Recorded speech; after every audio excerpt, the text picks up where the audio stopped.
नमस्कार दोस्तों, 14 दिसंबर 2018 को सुप्रीम कोर्ट ने राफेल सौदे पर एक महत्वपूर्ण फैसला दे दिया है, जिसमें केंद्र सरकार को एक प्रकार से क्लीन चिट दे दी गई है।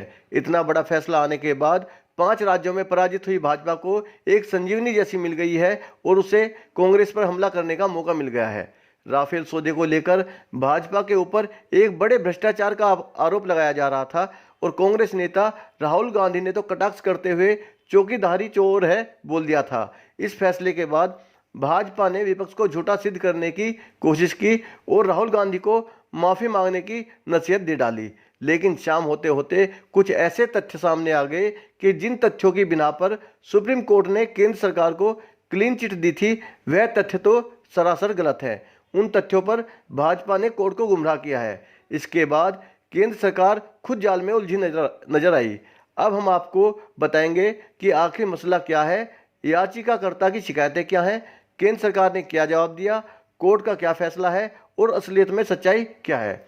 दोस्तों, आगे बढ़ने से पहले आपसे रिक्वेस्ट है कि मेरे YouTube चैनल देशभक्त को सब्सक्राइब करें, साथ में बनी हुई घंटी के निशान को क्लिक करें, लाइक करें और शेयर करें।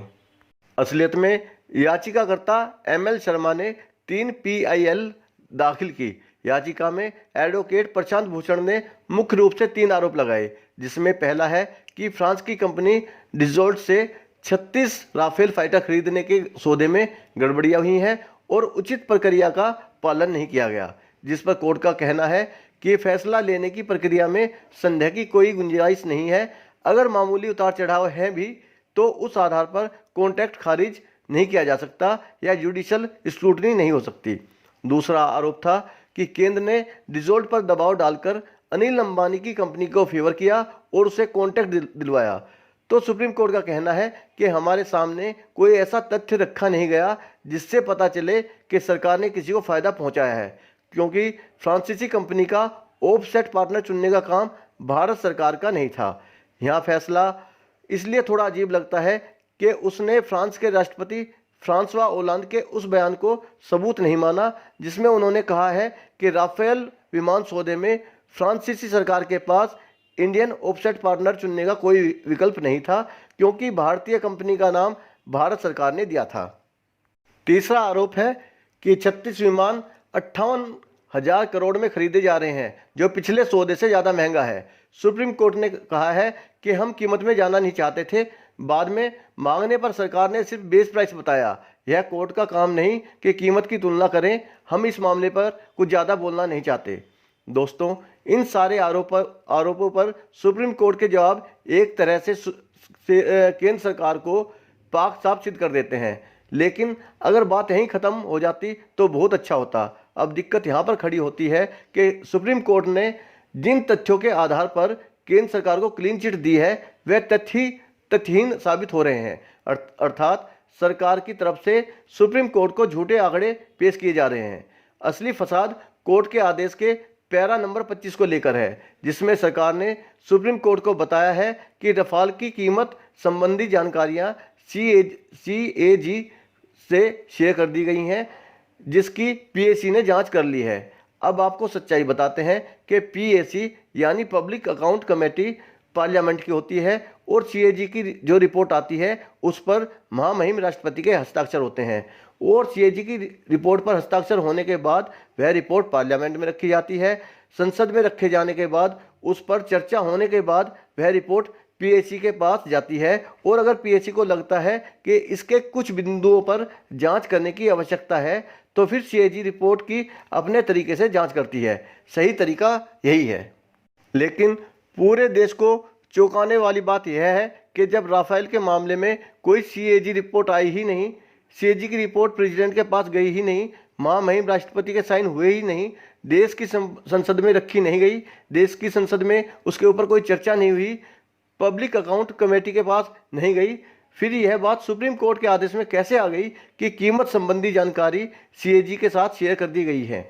मल्लिका अर्जुन खड़गे, जो PAC के चेयरमैन भी हैं, उन्होंने भी कहा है कि PAC के सामने राफेल से संबंधित कोई भी CAG की रिपोर्ट नहीं आई है। PAC के तमाम सदस्यों के भी बयान आ चुके हैं कि PAC के सामने राफेल संबंधित कोई रिपोर्ट नहीं आई।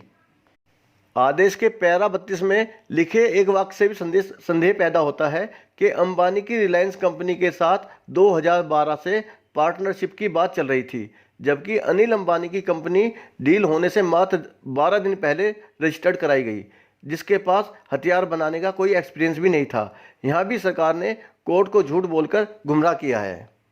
पैरा 25 में एक तथ्य और संदेह पैदा करता है कि चीफ एयर मार्शल ने कोर्ट में राफेल का रेट न बताने का आग्रह किया है, जबकि पूरे केस में सुनवाई के दौरान कभी भी एयर मार्शल का नाम नहीं आया।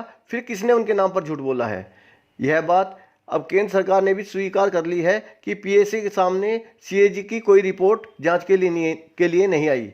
सरकार ने माना है कि यह बात भाषा की त्रुटि के कारण समझी गई। जब सरकार ने खुद ही स्वीकार कर लिया है तो इसकी बुनियाद पर सुप्रीम कोर्ट द्वारा दिया गया फैसला तो निश्चित रूप से बेमानी हो जाता है।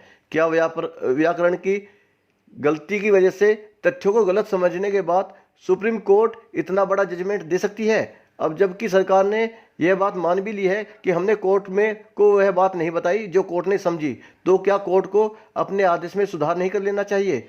इस बात की भी जांच होनी चाहिए कि सरकार ने कोर्ट को जो गलत जानकारियां दी हैं वह सोची समझी साजिश थी या मात्र एक भूल थी। जो लोग श्री मोदी के ऊपर झूठे वादे और झूठे आंकड़े पेश करने का आरोप लगाते रहते हैं वे तो सच्चे सिद्ध हो जाएंगे। जब मोदी जी सुप्रीम कोर्ट को गुमराह कर सकते हैं तो देश की जनता को कैसे बख्श सकते हैं? इन बातों से तो एक बार फिर से यही सिद्ध होगा कि सरकार की नीयत में खोट है और राफेल विमान खरीद में जरूर कुछ ना कुछ धांधली हुई है। इस प्रकार आने वाले दिन केंद्र सरकार के लिए उलझन पैदा करने वाले हो सकते हैं। एक बार फिर से मेरे YouTube चैनल को सब्सक्राइब करने की रिक्वेस्ट के साथ वीडियो देखने का आपका बहुत बहुत धन्यवाद। जय हिंद।